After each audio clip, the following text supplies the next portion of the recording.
So to impress Krishna, very, very difficult. But when Krishna saw his own reflection in the pillar, he was absolutely mesmerized. I'm so beautiful.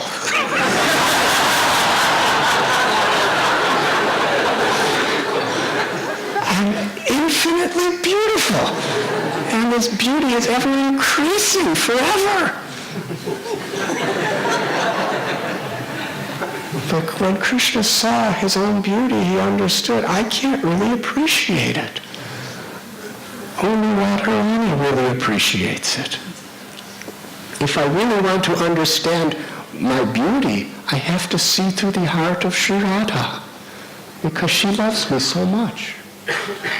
In a very relative, mundane analogy, just like if you do something nice, and you're a little proud of yourself, yes? But what is the experience of your mother when you do something nice? Her heart is just overflowing because she loves you so much, and you do something nice, something that you can't understand.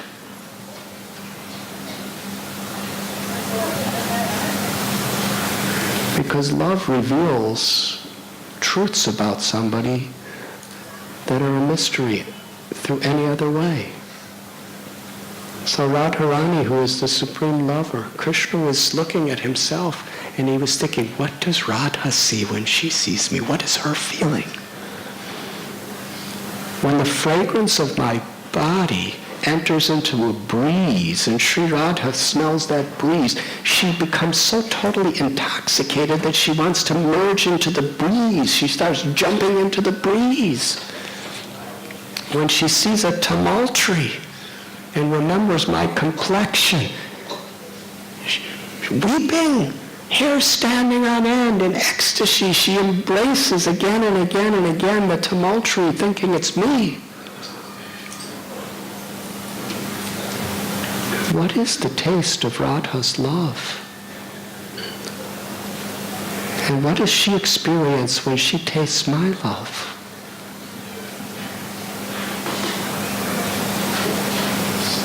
The Leela of this beautiful mystery was resolved when Krishna decided to appear within this world with the sentiments of Sri Radha, with the Mahabhav. Radha Bhava Duti Subalitam Nomi Krishna Swarupam. Who is Lord Caitanya? The two supreme Radha Krishna have become one. Krishna with the love of Radha to taste the sweetness of Radha's love. And our acharyas tell us that Krishna told Sri Radha that I am going to come and I am going to enter into the world to taste the sweetness of your love with your Mahabhava deep within my heart. And she said, if you're tasting the sweetness of my love in the role of a devotee, then when you chant your names, you're going to feel such ecstasy. Sometimes you're going to jump up into the air and then you're going to crash down into the ground in ecstasy. Sometimes you're going to roll in the ground, and I cannot tolerate the thought of you hurting your body like that. So I am going to cover your body with my complexion to protect you. So Sri Chaitanya Mahaprabhu is Krishna with the beautiful golden complexion of Sri Radha, tasting the sweetness of this ultimate prem, the Mahabhav of Sri Radha. And he's come to distribute Radha's love to the world. The Chaitanya Charitamrita tells us that there are also three external reasons why Sri Chaitanya Mahaprabhu appears. Krishna tells in Gita, Yada yada hi dharmasya glanir bhavati bharata. Abhyutanama dharamasya tadatmanam srijamya. In order to reestablish spiritual principles and annihilate irreligiosity and ignorance, the Lord descends into this world again and again. Krishna appeared in Gokul as the son of Nanda and Yashoda. Gaur came to perform the name-giving ceremony. Gaur was a great Yadu priest, Brahmin, expert at understanding exactly who is who and what is what through astrology and through his vision. Vasudeva sent Gargamuni to secretly perform the name-giving ceremony for Krishna and Balaram. Nanda Maharaj wanted to take advantage of this situation. But Gargamuni warned him, if I give this name-giving ceremony, and if there's any type of ceremony that people find out about, then Kamsa's going to understand I've come here, and he's going to detect some connection between your sons and Vasudeva. So Nanda Maharaj said, let us do it completely secretly and privately in the Goshala. And during that name-giving ceremony, Gargamuni revealed that your son, this little boy, Krishna, he has come many times into this world with different complexions for different purposes. And he explained the Yuga avatars. In Satya Yuga, he appeared in a white complexion to teach the process of meditation.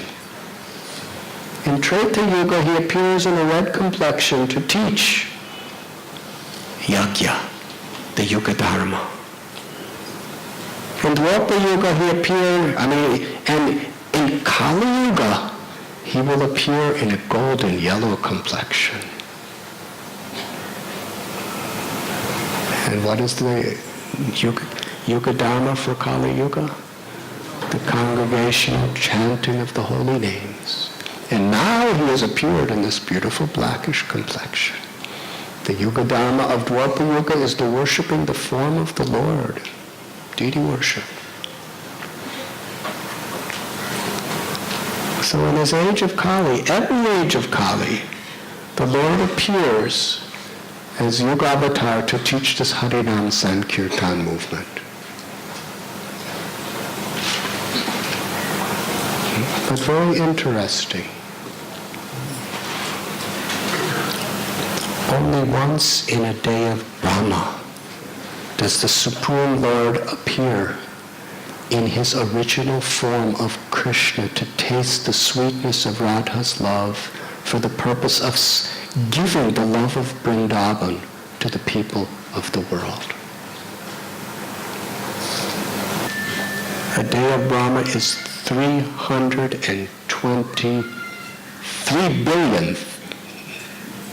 billion, huh?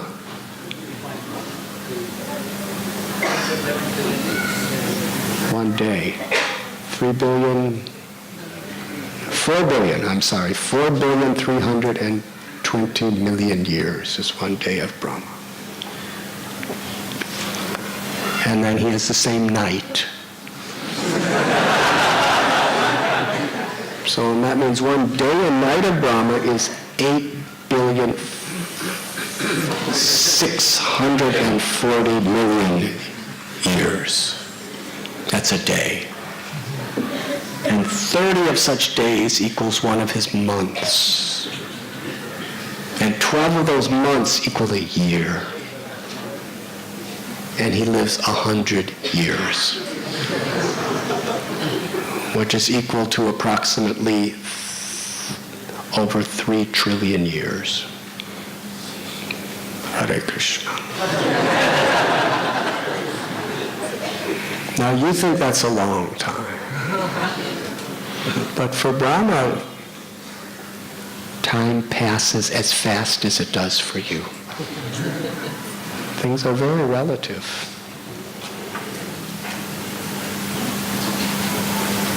So only once in every 8,640,000,000 years does Krishna personally appear in his Vrindavan Leela, in his original form of Sri Nandanandana, during the Vaivasvat Manu. And only after Krishna appears in his original form does Lord Chaitanya appear. And when he appears, Krishna in the spirit of Sri Radha's love to distribute that love, the Yuga avatar for that particular time, and all the other incarnations merge with him. This is the Shastric evidence. Sometimes people are a little afraid that I've been worshiping this deva, or I've been worshiping this avatar, or I've been worshiping this form of the Lord. How can I switch over to Krishna? So sometimes, people are afraid, so they don't. And other times, they do, but everybody else, they do at the same time. Because they don't want to take any chances of making any aparads. But Krishna tells them, it describes in Srimad Bhagavatam, if you water the root of the tree, automatically the water goes to every aspect of the tree. Krishnastu Bhagavan Swayam. When Krishna appears within this world, all the various avatars, all the various manifestations, expansions, all the various devas, everyone is contained within Krishna.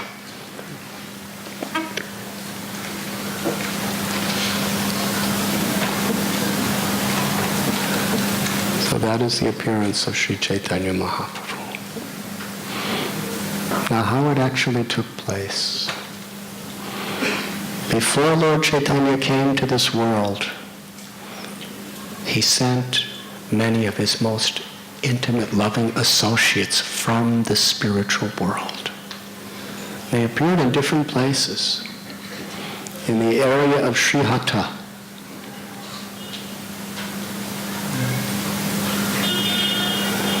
Upendra Mishra appeared. Upendra Mishra had 7 sons. The third, his name was Jagannath Mishra. Upendra Mishra in Krishna's Leela, according to Gaur Ganadashtapika, is Parjanya, Krishna's grandfather. And Jagannath Mishra is both Nanda Maharaj and Vasudev, as well as Dasarat and Kashyapa Muni. They were all one and the same as Jagannath Mishra. Also in that area, Murari Gupta appeared, and Chandrasekhar Acharya, Haridas Thakura and his brothers, and Advaita-charya.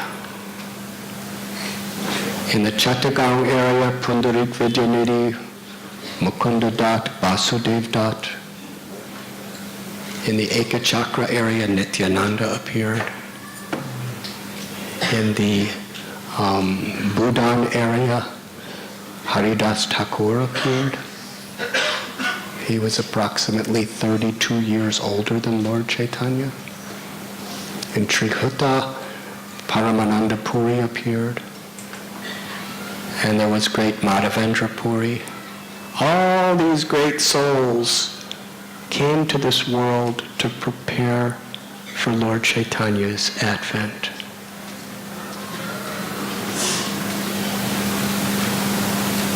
Advaita-charya was born in Navagram, and he settled on the banks of the Ganges in Shantipur. He also had a house in Navadweep.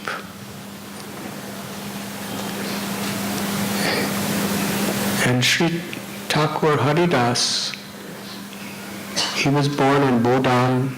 He lived for some time close by in Benapole. And we know the story. Wherever he went, people were against him. Because he was such a wonderful devotee of Krishna and he attracted so many people to the path of Krishna. He had such deep attraction to the holy name of Krishna. But because he was born in an untouchable family by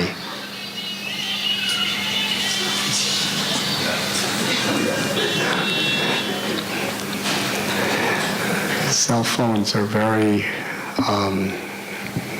variegated. It's a modern day achintya beta beta tata. One phone could have so many ringers. Sometimes they're going bling, bling. Sometimes they're chanting Maha Mantra. Sometimes they're beautiful ragas. Other times, cinema songs. And the most amazing thing is you can, if you want to hear every type of cell phone, just come to Srimad Bhagavatam.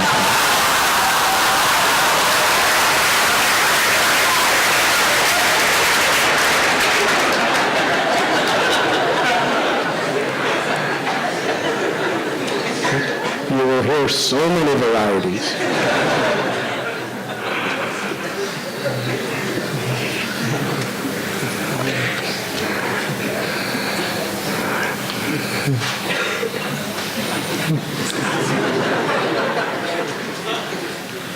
But the Srimad Bhagavatam is the transcendental vibration of Krishna calling us.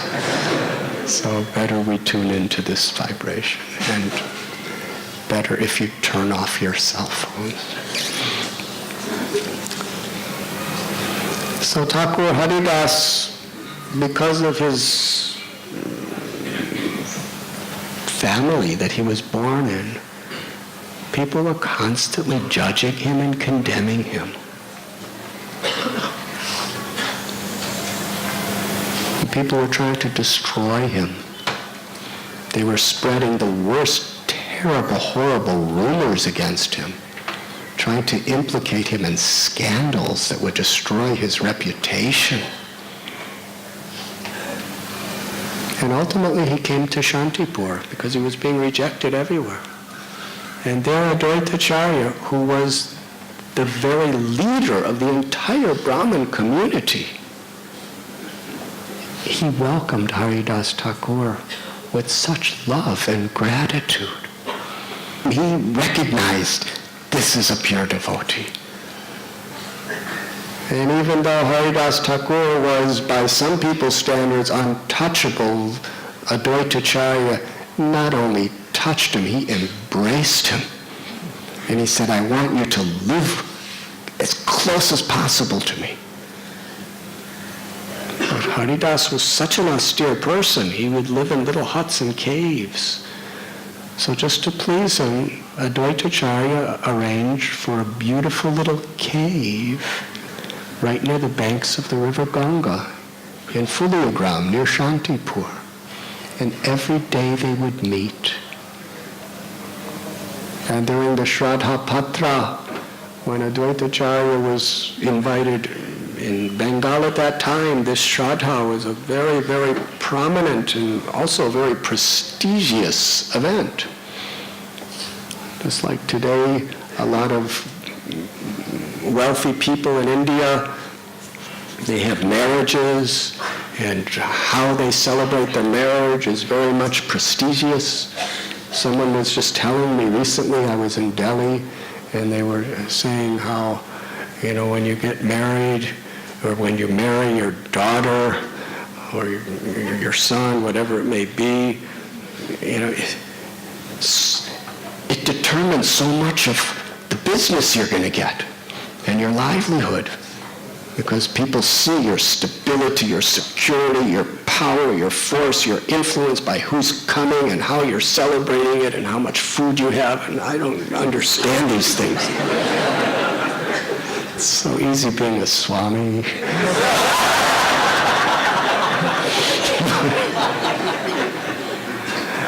But in those days, more than even marriage was for Brahmins, was the Shraddha. Who you invite and who's coming and when Advaita-charya performed it, all the greatest, most powerful, learned Brahmins of the whole area would come for his. He must have had really good prasad too. It's a very prestige thing. You know, why is this incident so much emphasized in Sri Chaitanya Charitamrita and Sri Chaitanya Bhagavat? This is a massive statement he was making. Because the basis of Shraddha is he got the best people of Brahmins to come. And who you choose to give the first prasad to is the person that you are honoring as the highest, most qualified, and worshipable of everybody that came. And in front of all these great caste Brahmins, the greatest of the great, he gave the Shraddha Patra, first honors, to Haridas Thakura. He was fearless. He was a man of essence. And he and Haridas Thakura, they would just spend hours and hours together chanting Hare Krishna and talking about Krishna and crying to see the lamentable condition of the people of Navadweep. You see, Lord Brahma understood that Sri Chaitanya Mahaprabhu, the Lord, was going to appear in Navadweep. So he created Navadweep in such a way at that time. It was the high seat of learning for the whole of India. The best teachers, the most learned scholars. Places like Mithila and Varanasi, Srirangam, all these places, they could not compare to Navadweep as far as the opportunity to learn scholarship at that time. And because of that, there were literally millions of students flocking to get their degrees in Navadweep. And there was a lot of wealth. But unfortunately, there was so much ego, arrogance, pride, and people were becoming more and more materialistic. They were worshiping snake goddesses for material benedictions. They were worshiping various devas just to somehow or other acquire more powers for a more enjoyable materialistic life. There was constant criticism. People were so egoistic. They were constantly trying to bring themselves up by criticizing others. People were spending huge amounts of money just to impress people so that they can ultimately exploit them. And even powerful Sanskrit scholars were speaking Bhagavad Gita, Srimad Bhagavatam, without speaking a single word about bhakti or devotion. It was all interpreted so that people would ultimately learn, according to these scholars, how to have a more enjoyable, abundant material life, or for some, to get some mystical powers, or some liberation and peace. But bhakti and prema, was totally ignored, even by the great scholars. And even though the Yuga Dharma is the kirtan of the holy name, nobody would chant the names of the Lord. Except sometimes when they would bathe in the Ganga, they would say Pundarikaksha in some mantra. There was a small group of devotees that were gathered in Navadweep. Haridas Thakura and his brothers Sri Ram, Sri Nidhi, Sri Pati. They lived at the Srivasangam. And there was Murari Gupta and Chandrasekhar. A few of these devotees, they would all gather at Advaitacharya's house every day for several hours. Interestingly, the population of Navadweep, especially the big leaders, they condemned the Vaishnavas. Haridas Thakura would have kirtan in his house. And they considered Haridas and his brothers and the other devotees to be just useless sentimentalists, just making noise, misleading the world. There were so many threats. We should tie up Haridas, tie up his brothers, and throw them at the feet of the king to be punished. We should destroy his house and take the pieces and throw it in the Ganges so he has no place here in this town. The devotees were constantly being criticized, blasphemed. So they would come together at Advaita's house. And while they would feel the ecstasy of chanting and hearing the glories of the Lord together, at the same time, they didn't feel intimidated or hateful to the people who were persecuting them or criticizing them. They felt compassion.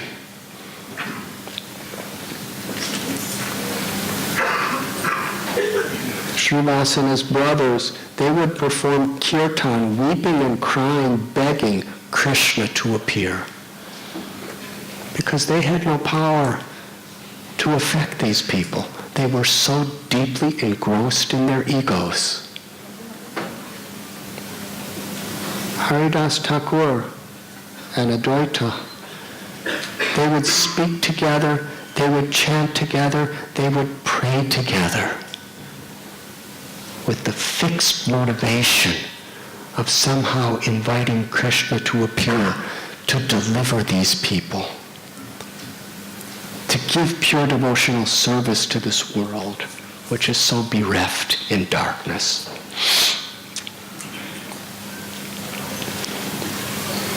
Sri Advaitacharya, who is Sadashiva, the original Shiva, and Mahavishnu.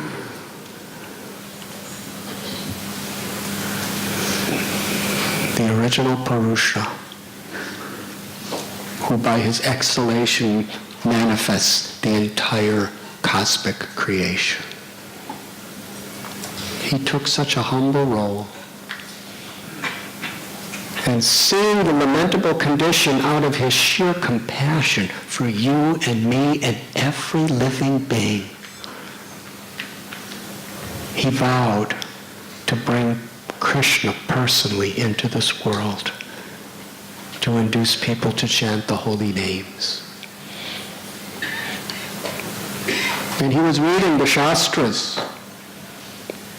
It is described that Advaitacharya, he was such a powerful scholar and such a devotee.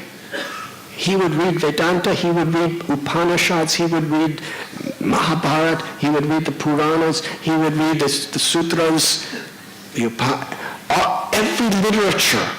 He would explain it exclusively from the terms of unmotivated, uninterrupted love for Krishna, devotion.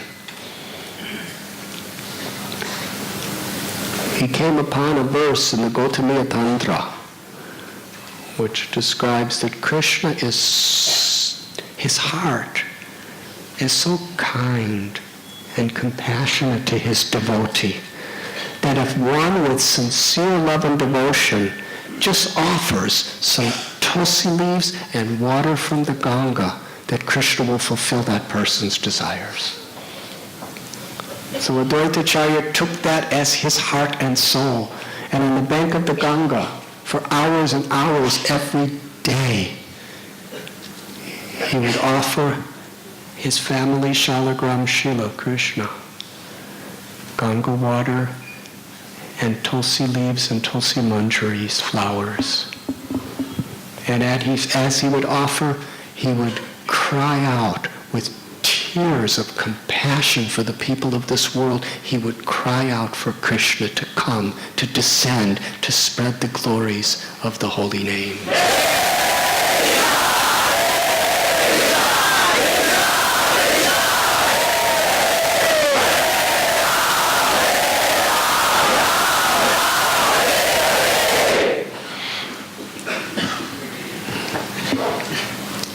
Krishna tells in Gita, Patram Pushpam Pamam Toyam Yome Bhakta Prayachchati. That if one offers me even a little fruit, a flower, a leaf, or water with devotion, I will accept it. Mahavishnu, he's the husband of Lakshmi, the goddess of fortune. Bhoktaram Yatapasam Sarvaloka Maheshwaram. He's the proprietor of all spiritual and material worlds. He could have offered Krishna anything. But he wanted to show us how sacred is the water of the Ganges. How sacred is the leaf of a tulsi.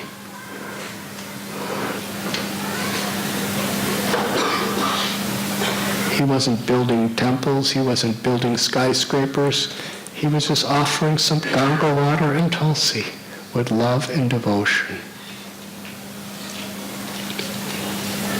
And he was crying out. He was crying out in his compassion for all of us in such a voice that it describes that his prayers pierced through all the layers of material existence and could be heard in Goloka Vrindavan by Radha and Krishna.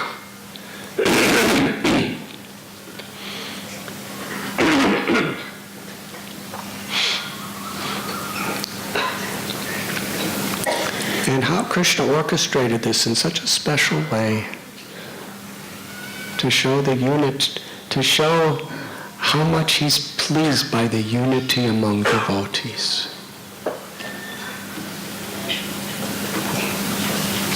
It was the unity of the combined devotional efforts as well as the love and respect that they had for each other between the highest caste Brahmin and an untouchable, Advaitacharya and Haridas Thakura.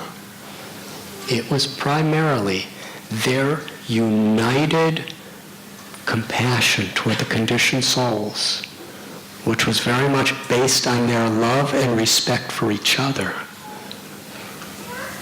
that attracted the Lord to appear.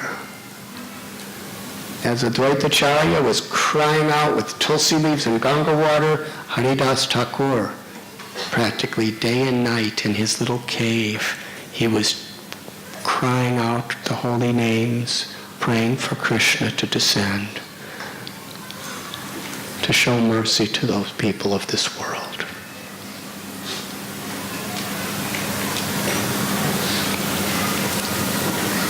So these are the three external reasons why the Lord appeared.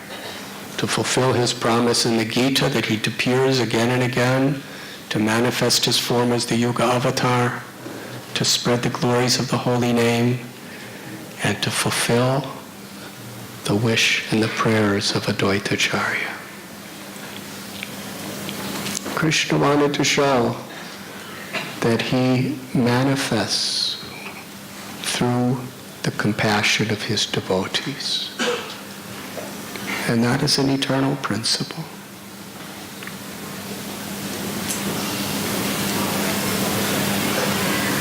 Srila Prabhupada, through his compassion, his prayers were very much like Advaitacharya's. He was on Jaladuta. He didn't even have Tulsi leaves. He didn't even have Ganges water. Just Atlantic Ocean water. Salty water. That's all that was there. But in the same mood as Advaitacharya, he prayed.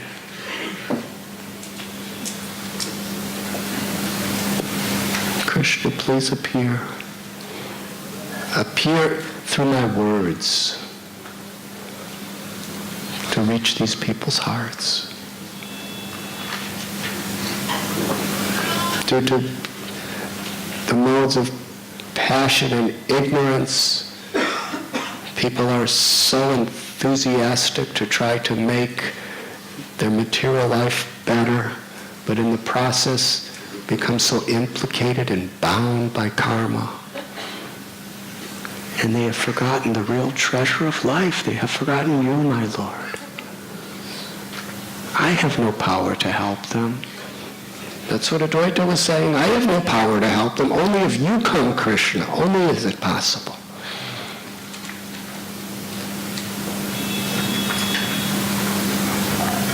Only through your words, only through your grace, only through your mercy can these people be delivered.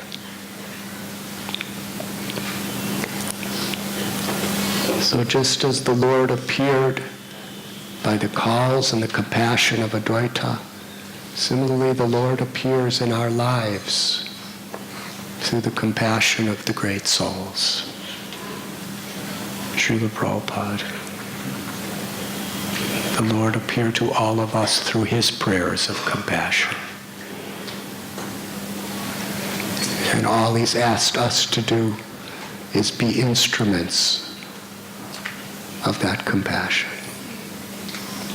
to others in this world.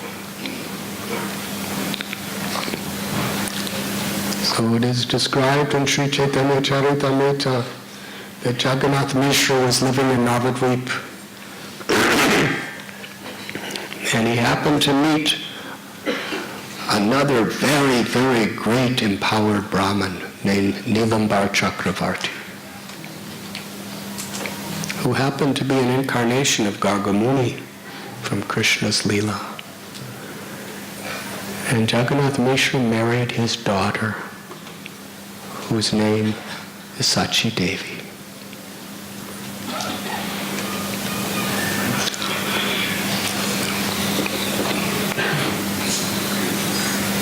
Sachi Devi is Yashoda and Devaki in Krishna's Leela. By the Lord's will, they had a deep, burning desire to have a child. The Lord's will manifests through the heart and the desire of his pure devotees. So they had a child, beautiful daughter. But just after birth, the girl died.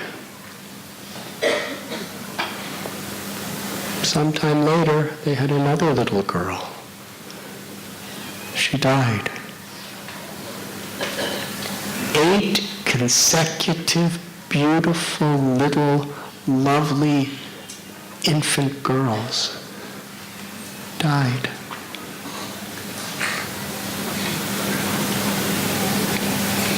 It was very tragic for them, and it was very tragic for everybody around them. But they wanted to have these children as offerings to Krishna.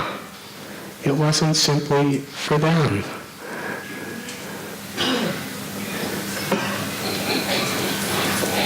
But all of their efforts were apparent failures.